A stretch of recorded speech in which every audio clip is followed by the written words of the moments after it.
কয়েক ঘন্টা পর শুরু হচ্ছে ফিফা বিশ্বকাপ।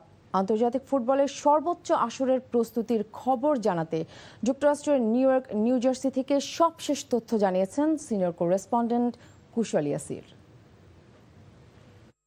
আর কয়েক ঘন্টা পরই শুরু হচ্ছে ফিফা বিশ্বকাপ এবং সবশেষ মুহূর্তে যে প্রস্তুতি সেগুলো কিন্তু নেওয়া হচ্ছে। আমরা এখন বর্তমানে অবস্থান করছি নিউ জার্সির সেই মেটলাইফ স্টেডিয়ামে।